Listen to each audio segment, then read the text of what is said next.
infectólogo. ¿Cómo está, mi querido doctor? Buenas tardes y bienvenido. Gracias por acompañarnos.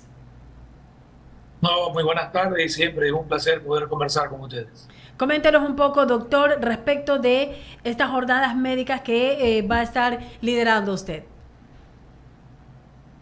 Mira, el problema de las infecciones de transmisiones sexuales es un problema a nivel mundial con un aumento creciente y el país y la ciudad no están exentos de esta. Lastimosamente la pandemia hizo de que las cifras se empeoren y creemos de que una de las estrategias que hay es capacitar a médicos de atención del primer nivel de atención, lo que se denomina atención primaria, porque definitivamente el mejor diagnóstico es el diagnóstico que se hace lo más cerca a la población. Los pacientes con infecciones de transmisiones sexuales, por vergüenza, por estigma, muchas veces no acuden a los médicos.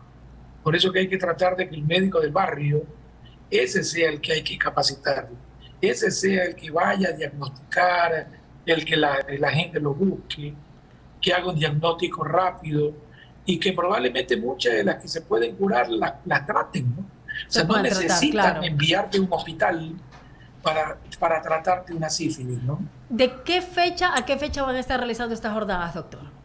Y el horario, porque Mira, la gente es la importante que vamos a lo hacer en el conozca, mes porque con el en tema de el la mes de inseguridad, abril. con el tema de la inseguridad, la gente tiene un poco de temor de dejar ingresar a alguien o de abrirle la puerta a alguien. Entonces, para que sepan cómo van a estar identificados y todo, las fechas y los horarios. Mira, la vamos a hacer en el mes de abril, justamente pensando en darle la comodidad a muchos médicos que trabajan en instituciones públicas o privadas. Los van a hacer los días sábados, los 4 sábados del mes de abril, Ok. de las 9 de la mañana hasta las 3 4 de la tarde. Va a tener un aval académico, van a haber profesores extranjeros, van a hacer una cuestión interactiva y también va a haber participación comunitaria, es decir, van a haber personal o personas, representantes de la sociedad civil, sobre todo de los grupos LGBTI, para tratar de que ellos también nos digan qué es lo que ellos creen que los médicos debemos de ayudar para poder acercarnos a ellos. Porque los grupos LGBTI son los grupos más afectados. La sífilis, el VIH, son cifras alarmantes en estos grupos que necesitamos tratar de poderle ofrecer, ¿no, verdad?, alternativas diagnósticas, terapéuticas y sobre todo una contención, que es lo más importante, porque estos grupos históricamente han sido discriminados y yo creo que la idea es tratar de humanizar la atención médica y esto va a formar parte de la jornada. Así es, siempre desde estos micrófonos hemos hecho un llamado a que la educación sexual bien orientada, de buena manera, con verdaderos profesionales, incluso se lo haga desde las aulas. Vamos a ver qué pasa en este próximo ingreso a clases, bueno, para acá la cosa, que estará por el mes de abril, entre abril y los primeros días de mayo. La verdad es que muchos chicos desconocen y se mantienen mal informados a través de las redes sociales, a través incluso de otras personas, llamados mal influencers también, o de otras personas malintencionadas. Hay que hacer mucho caso a este tema. Mi compañero Leonidas Castro, Alberto y Mauricio tienen más inquietudes. Gracias por disipar las mías, doctor. Doctor, ¿cómo está? Buenas Ahora, tardes, un gusto, doctor. ¿Cuánto puede afectar en estos días lo que está soportando, por ejemplo, Guayaquil, temperaturas extremas, lluvias? Esto es un caldo de cultivo para las enfermedades tropicales, para el dengue, para algunas enfermedades también que podrían reflejarse en estos días a propósito que se viene ya un inicio de clases el próximo mes aquí en la costa y eso podría acarrear problemas de salud a nivel general, doctor. ¿Cuál es su pronóstico en torno a este tema? mira, es muy preocupante lo que está pasando con el dengue, lo que estamos viendo en Perú, por ejemplo, ¿no? Es muy alarmante y al menos lo que el propio Ministerio de Salud está reportando, que hasta un corte del 16 de marzo tenemos ya casi 12.000 casos reportados de dengue con alrededor de 15 muertos.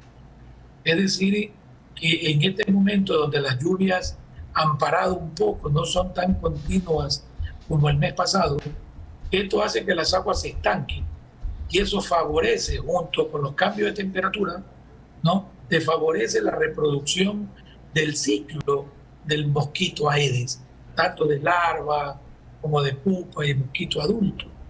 Por eso es que en este momento no solo hay que luchar contra la eliminación de criaderos y mosquitos, sino que hay que también educar para contener que no haya muertos, para contener de que los pacientes probablemente reciban una educación para que de manera conjunta, ¿no? Tratemos de prepararnos, porque de acuerdo a la característica de esta estación lluviosa, tenemos que todavía esperar un aumento, un repunte de enfermedades vectoriales. Doctor Alemán, ¿y cuál es la recomendación principal para quienes nos están escuchando con ese repunte de casos de dengue? Hay personas que se automedican y entendemos que eso es un tema muy delicado, muy grave, automedicarse cuando usted le da el dengue. ¿Cuál es la principal recomendación que hay que darle a quienes nos están escuchando? Porque puede que tengan con síntomas de fiebre, alguna situación, y bueno, y se automedican. ¿Qué les decimos a ellos, doctor Alemán? Mira, yo creo que a las recomendaciones ya que uno ha escuchado históricamente, el de ayudar a eliminar huevos, criaderos, todo donde haya agua estancada, no poner mosquiteros, tratar de utilizar repelentes. En este momento lo que hay que agregar, es que yo creo que toda familia debe de tener un sobrecito de suero de rehidratación oral, y si no lo puedes tener, saber cómo hacerlo caseramente, porque la complicación del dengue es la deshidratación. Por eso Okay. los pacientes se mueren. Mientras tú llevas a un paciente, un niño, un viejito al hospital, ¿no? Y te olvidas de hidratarlo. Si los pacientes se hidrataran, el dengue no se complicaría. Por lo tanto, hay que enseñar a la población a hidratarse. Y muy bien, como tú lo dices, a evitar automedicarse, sobre todo con antiinflamatorios, que son los que van a ayudar a complicar los sangrados. En el caso del dengue complicado, es una de las características que tiene. Doctor, Mauricio Casa tiene más inquietudes para usted. Adelante, Mauricio. Gracias, Daniel. Doctor Alemán, qué gusto saludarlo. Lo primero, desearle éxitos en estas jornadas médicas, tema que trató ya en la primera parte de la entrevista. Y lo segundo, para seguir un poco con el tema del clima, ¿hay alguna información que ya a raíz de la muerte de un joven deportista se comenzó a manejar mucho en redes? Me refiero al tema del golpe de calor. ¿Cuán de cierto es o cuánta desinformación hay respecto al manejo? Cómo tiene que manejarse un individuo que está haciendo ejercicio y que hay mucho calor? ¿Es cierto eso de que echarse agua fría en la cabeza puede provocar un accidente cerebrovascular? Que primero hay que tratar de enfriar un poco el cuerpo antes de echarse agua fría, o no importa y lo mejor, lo recomendable es meterse en una tina de hielo como veo que hacen algunos deportistas luego de una jornada de su profesión. ¿Cómo se tiene que manejar la persona, el individuo? Mira, yo creo que lo primero que hay que dejar claro que una cosa son deportistas de alta competencia, en donde probablemente estas terapias de hielo, en donde no es la inmersión completa, sino parcial, probablemente a ellos les ayuda porque son, como su nombre lo dice, atletas o deportistas de alta competencia. Pero esto no puede ser realizado por una población normal, por una persona que no tiene la capacidad física o el ejercicio habitual, en donde los cambios bruscos de temperatura te van a producir o una vasodilatación o una vasoconstricción. Esto quiere decir, si tú te metes en hielo, lo que los vasos van a hacer es contraerse. Y al contraerse, te disminuye la llegada de sangre a muchos órganos. Uno de ellos principalmente puede ser el corazón y el cerebro. Puede El, provocar el, un aneurisma. no aneurisma, sino que te llegue como que tienes una manguera y tú la tapas. Ok, No te llega sangre al cerebro y ok, te da un accidente cerebrovascular, ok. o en el corazón te da un infarto, porque no llega la sangre. En el calor es lo contrario. El calor te produce vasodilatación, es decir, hace que la manguera se dilate, y al dilatarse va a requerir más sangre, ¿no verdad? Y si tú estás deshidratado, el paciente puede perder el conocimiento, se puede desmayar debido a que hace lo que se denominan golpes de calor por vasodilatación, porque la presión arterial cae, porque el corazón comienza a latir mucho más rápido. Por eso es que hay que tener mucho cuidado, y creo que programas como el de ustedes, en donde orientan a la población En esta temporada uno tiene que cuidarse, no solamente los viejitos y los niños, tenemos que cuidarnos todos, todos. Y ahí, doctor, entonces la orientación sería, número uno, no seguir todo lo que se ve en redes, porque si los deportistas de élites hacen lo que hacen es porque hay un cuerpo médico atrás de ellos que lo vigila permanentemente. Y número dos, creería yo que lo mejor sería, y usted me va a corregir o lo va a corroborar, primero tratar de descansar, beber agua al ambiente y una vez que el cuerpo se enfríe un poco de manera natural, ahí sí, pues producir, ir a bañarse y todo eso, ¿verdad? Totalmente de acuerdo, ¿no? Una cosa son deportistas de alta competencia, en donde son organismos que ya están adaptados a situaciones extremas, porque es su actividad deportiva y profesional en muchos casos. Y lo otro que tú acabas de decir que es importante, la hidratación no es con agua, el agua no hidrata, ¿no? El agua es una solución hipotónica. Si yo estoy haciendo un ejercicio extenuante con la cantidad de calor que hay, yo tengo que tomar sales de rehidratación, ¿no, verdad?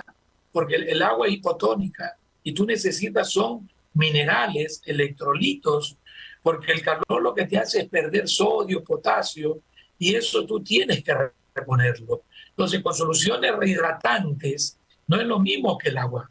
Lógicamente que el agua es mejor que nada, pero lo ideal sería soluciones rehidratantes. Y lo ideal sería no exponerte a temperaturas Muy probablemente altas. extenuantes, ¿no? O sea, no es Ironman el hacer una actividad física a las 12 del día, probablemente ponerme a correr y hacer ejercicios anaeróbicos, porque probablemente mi organismo va a sufrir y nadie sabe cómo tú en este momento puedas estar, ¿no? Y tener cualquier alteración fisiológica que te produce el calor, pero que te va a repercutir en una enfermedad o en un cuadro más grave. Interesante todas estas recomendaciones. Estamos con el doctor Washington Alemán. Le voy a dar paso a Alberto Quintana, que está en el set y tiene más inquietudes para usted. Alberto. Gracias Mauricio, doctor, qué gustazo enorme. Oiga, la verdad es que uno se queda aterrado, ¿no? Porque usted mencionaba los casos de dengue, se refería a lo de Perú, pero bueno, ahí cerca está también Brasil con miles y miles de casos. En Argentina también, imagínense ustedes que es poco común ver este tipo de enfermedades tropicales. Pero no solamente es el tema del dengue, lo de España, por ejemplo, ha vuelto a los años el sarampión. Es increíble cómo nos vemos abocados, por un lado, a estos temas y problemas climáticos y al aparecimiento de casos de enfermedades que en algunas situaciones ya estaban hasta erradicadas en nuestros países, ¿no? Y esto sí que aterra. E incluso, ¿no? Enfermedades o casos de cáncer ya en chicos y chicas de edades más tempranas, ¿no? Entonces todo esto nos hace tomar más recaudo o nos debe de llevar, doctor, definitivamente a ser más reflexivos en mantener el modo de vida, ¿no?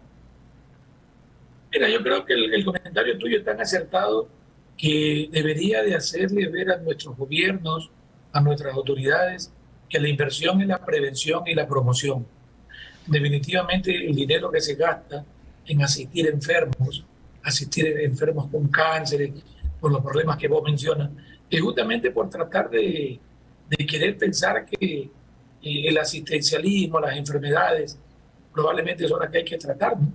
Hay países como Australia que prácticamente van a declarar la desaparición del cáncer de cuello de útero porque han vacunado a todos sus niños y niñas. Entonces, yo creo que son ejemplos que debemos de seguir.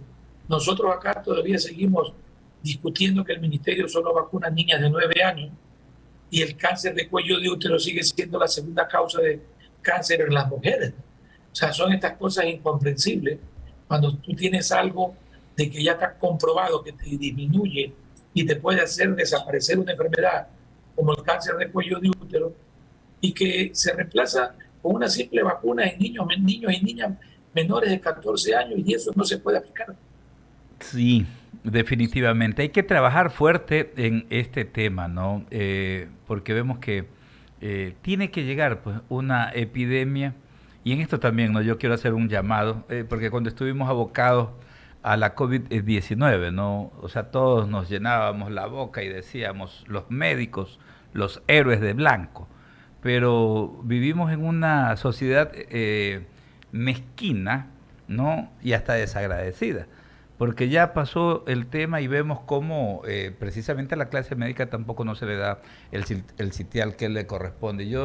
Me preocupa porque yo a veces me pongo a reflexionar también, va a llegar un momento en que va a afectar a los médicos esto que estoy manifestando, y caramba, que nunca pierda la clase médica esa solidaridad, algo por lo que siempre los hemos admirado, por el hecho de que nosotros que hemos tenido la oportunidad de estar en las zonas rurales, de ver cómo es el médico que va a atender a las familias en el lugar más recóndito en cualquiera de nuestras regiones, quien precisamente tiene pues esa paciencia y está ahí junto a la familia más pobre, ¿no? Es quien tiene esa manifestación social y solidaria pues más impregnada dentro del campo profesional, ¿no? Y entonces a veces yo digo que nunca se pierda aquello, porque la verdad es que somos desagradecidos y eso hay que decirlo con todas sus letras, ¿no?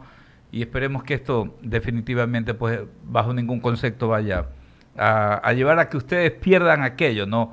Esas dotes solidarias que siempre han mostrado, doctor. No, yo creo que muy agradecido por tus palabras, pero creo que programas como el de ustedes siguen siendo necesarios para poder educar a la población.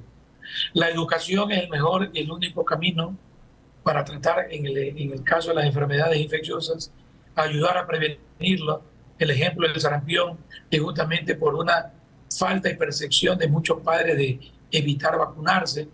Todos estos grupos antivacunas lo único que están desarrollando son estas consecuencias, que enfermedades que ya estaban olvidadas, ¿verdad? Estamos nuevamente viendo cómo existe un incremento en áreas donde estos grupos, que son pequeños, pero que hacen mucho ruido, que lastimosamente influyen, y necesitamos, creo yo, de los medios de comunicación, de periodistas, de comunicadores como ustedes, que ayuden a orientar, educar en lo que es prevención y promoción. Doctor, mucho éxito en estas primeras jornadas médicas, atención integral en infecciones de transmisión sexual. Le recordamos a nuestra audiencia, ¿no? Se van a desarrollar los días sábados 6, 13, 20 y 27 de abril. Son días sábados, como lo digo, de 8:30 de la mañana a 4 de la tarde en el auditorio del edificio Torre Médica Solaris. Esto está ubicado acá en el norte de la ciudad. Veía el contenido, doctor, y fantástico, ¿no? Porque precisamente pues están tomando en consideración muchos de los aspectos, ¿no? Muchos de los aspectos que tienen que ver con asuntos de discriminación, de cómo llegar con ese mensaje, con ese contenido también para estos grupos vulnerables, ¿no? Que a veces son discriminados también. Así que tengan pues total éxito y ya estaremos conversando precisamente sobre el desarrollo de esta gran iniciativa. Para usted y para todo ese gran equipo de profesionales que están tras esta iniciativa. No, gracias a ustedes, un abrazo y siempre estamos a la orden para poder conversar. Muchísimas gracias al doctor Washington Alemán, médico infectólogo aquí en el Diálogo de la Tarde. Para finalizar, compañeros, oiga, el Ministerio de Producción, Comercio Exterior, Inversiones y Pesca